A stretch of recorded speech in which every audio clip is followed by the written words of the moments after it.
It was the home said to be most beloved by the Queen Mother and in turn favoured by her green-fingered grandson, Prince Charles. And now the Castle of Mey Gardens are looking for volunteers to help tend the garden and grounds on a permanent basis. When Queen Elizabeth the Queen Mother bought the castle, the gardens had been neglected for many years. The Queen Mother herself oversaw the transformation of the gardens and grounds and painstakingly cultivated her favourite rose, the Albertine, which now flowers in abundance there. It is said that the castle on the very edge of northern Scotland near John O Groats was where the Queen Mother was at her happiest. It was the only home she ever owned, bought just months after she was widowed, and she spent at least 5 weeks there every year until 2001, when she was 101 years old. She died the following year.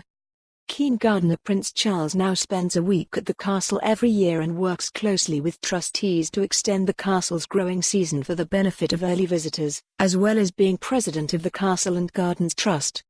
Gardener and broadcaster Alan Titchmarsh, an honorary patron of the castle's Friends organisation, knew the Queen Mother well and donated a large collection of roses to the Shell Garden, where the royal matriarch would sit with her corgis in the afternoons. In 2006, Mr. Titchmarsh launched the Friends of the Castle of Mey with the first ever Scottish garden at the RHS Chelsea Flower Show, inspired by his friend and her love of her Caithness home. The castle advertised their voluntary positions for garden lovers to help head gardener Chris Parkinson all year round to get their boots muddy. Applicants with a passion for all things horticulture are invited to send their information, including a brief background on your gardening knowledge. Potential new gardeners must have their own transport and be comfortable with being physically active.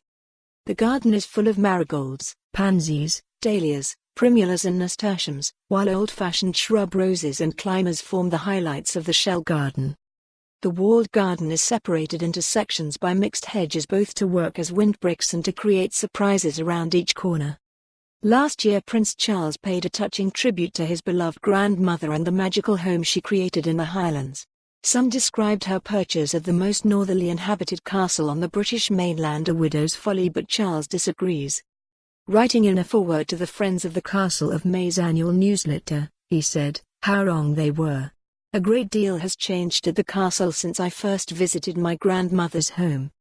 I well recall disembarking at de Warwick Pier at Dunnet on a lovely August day and being driven to the castle. My first impression." For more on this story, visit the news article link.